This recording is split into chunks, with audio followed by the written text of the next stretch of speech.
Hey, that's my Impala, but what is that? That's another Impala. Well, nobody wants to see about an Impala, but that's okay, because we're going to film it anyway. So we've come out here, and we have another car. We're going to call this a side job, but seriously. We're going to do some maintenance on a 2013 Impala for my sister-in-law. I love her. She's one of my good friends. So we're just going to do some basic stuff on the Impala. I hope you just sit back and enjoy random projects in the middle of your main project. But stay tuned on Switch a Lane because the new one starts right now.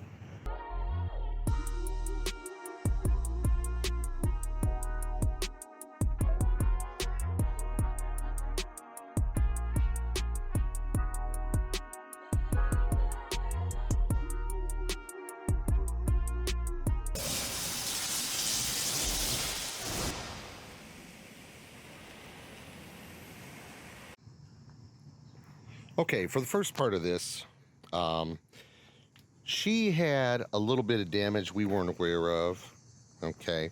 And so it was missing a few things. Now, the car is solid all the way around for the most part, but little knickknacks, things that are kind of hidden that you don't necessarily pick up at the time.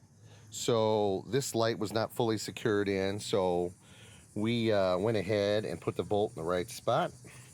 And also made sure that these line up in here and put one of these in here that I actually borrowed from that one, but I can get at the junkyard. I just, in the interest of doing the video now, I borrowed it, but it's simple part. There's 100 of these. I can get it from the junkyard, not worried about it. We also put another tab in here, and we're going to also do the same thing to this side. I got to line up the hole because it's missing, and I got to push this back in with one of these because it's missing, and hopefully that'll at least she ain't got to worry about her headlights falling out. Believe it was in an accident, and we just didn't know the extent of it, because when you close the hood, well, first of all, that didn't close all the way anyway. Let's try that again. Yeah, when you got things in the way, it won't close all the way. There's a thought. Okay, make sure we don't lose any screws. But when you close it, we have a gap. We have a gap, and it runs along the headlight and up the side. So, more than likely, the hood is very slightly bent. What, a quarter of an inch or something? It's something that we can take care of. We could probably find for dirt cheap another one right at the junkyard if we want to line it up. But, again, not her fault. It's ever so slight. Just cosmetic type stuff, but we'll get it buttoned up. So that's where we're starting at. But we're gonna do some things today to make sure that it stays solid for her. We're switching out the air filter here, the air box. It was no good. It's pretty bad. Probably not as bad as that one I had, huh? But nonetheless, always helps the engine to breathe better. So we're gonna go ahead and give it a new one.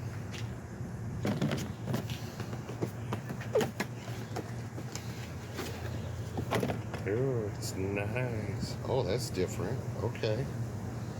Huh. All right.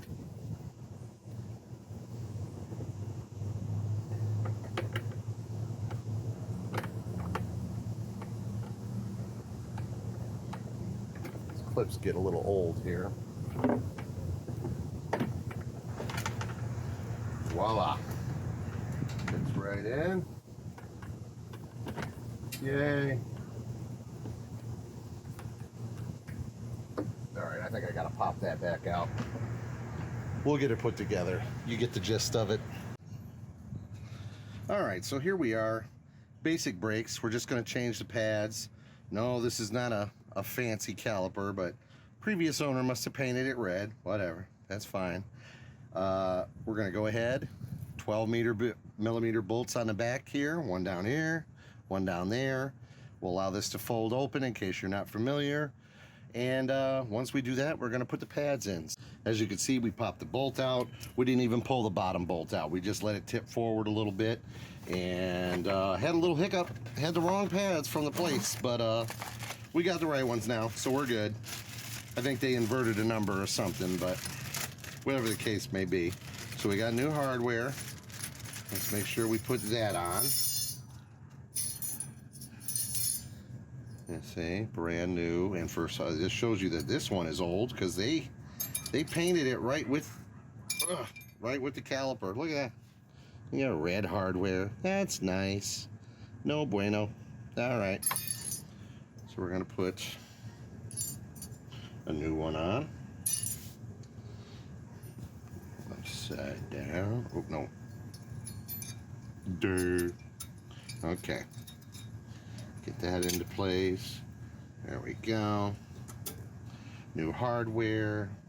Got to peel the bottom one off as well. Uh-oh. Maybe it would be easier just to pop that out.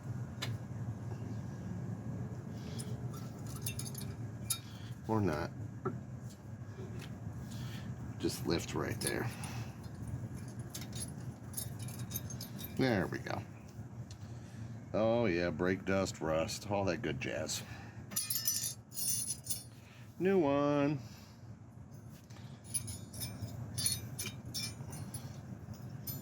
Slide that into place. There we go. Ta-da. We have new hardware. All right. Now, new pads.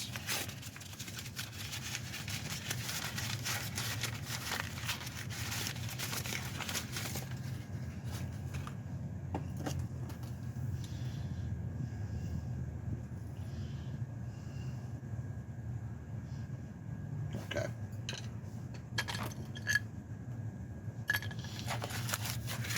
All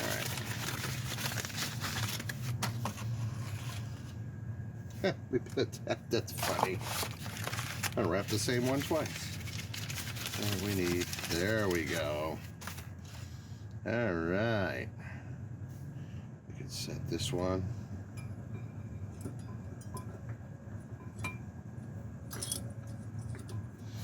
Into place. Actually, you know what? To be honest with you, we need to put some of this grease on here too. Okay, let me do that. Okay, so we got one done. Pads are in. I'm not going to show this over and over.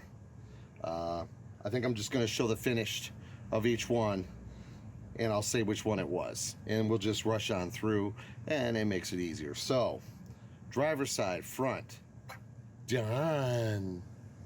Well, this is the front passenger. Again, took it all off, cleaned it up. 2 bolts just to verify. Pads in, greased up, all good. So 2 done. Moving on. Okay, so we have the other, as I just showed, front brake done. We'll be doing the back here in a minute, but I felt like while the car is up, let's get this oil taken care of. Now down there, that's where the oil filter goes. That thing was hard to get out. I don't have an oil wrench. It was hard to just twist with hands, so I did it, which I've never seen on YouTube, the backyard way. If you ever cannot spin an oil filter, something I learned in shop class was hammer a strong screwdriver through it. Make sure you're not stabbing anything on the other side. You hammer it through, and it allows you to turn it with leverage because there's a hole that comes out the other side. It's always worked for me. I haven't always had to do it, but it has definitely worked when needed. And it will get, because of the leverage, it will get the most stubborn filter off by just hammering a thick screwdriver through it. Again, don't, make sure you're not damaging something on the other side of it, but I was able to just turn. I had to hammer it twice and then turn again, and then by then it was loose enough to take off by hand. So anyway, I'm gonna go underneath, take the plug out, drain the oil. I'm gonna screw this new filter back on here, and yeah, we're gonna move on. The oil is draining. That thing was a 15mm bolt. I don't like that design so much. It's different than my Impala a little bit. Look at how close it is to the exhaust, but it's not touched the exhaust, so let's keep it that way. But yeah, it's been a while since this thing has had its oil changed. That's okay. We're doing it now. It's all that matters. So we'll drain this out. Obviously, we'll put the plug back in, and yeah, we're moving on. Okay, the oil is changed and she is running smooth. Lights look good. Let's go ahead and finish up these back brakes.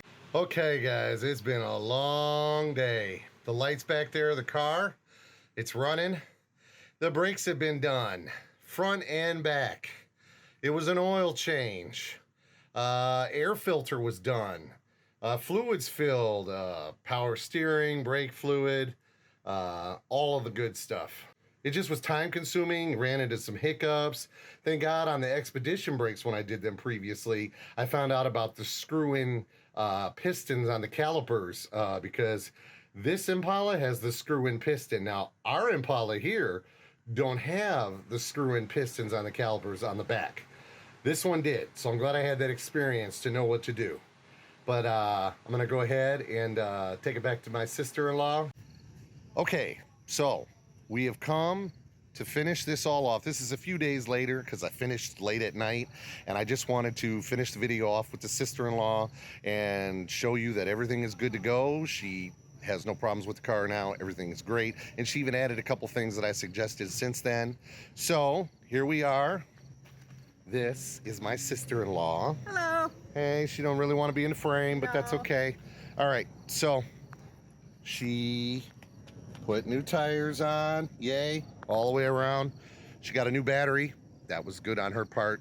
It was original battery in here, so good deal. The one thing I wanted to say was I did not show me finishing the back brakes because it kind of got dark out and it wouldn't have been as easy to film, and it would have been a whole deal, so I didn't want to do all that. But anyway, as you can see, the car is done, and she's going to be in it whether she likes it or not. Oh, she was doing some Vanna for us. Yeah, the car is done. All right. But remember, I hope you enjoyed everything. It was a quick video, just a quick rundown. And I felt like this would be a good thing to film, and it's a big favor for her. And so remember, like, share, subscribe, all of the above. Make sure you click on that notification bell so you know when new videos drop if you've never have before. But please, I hope you enjoyed everything. And until then, this is Chris on Switching Lanes, and we'll see you next time.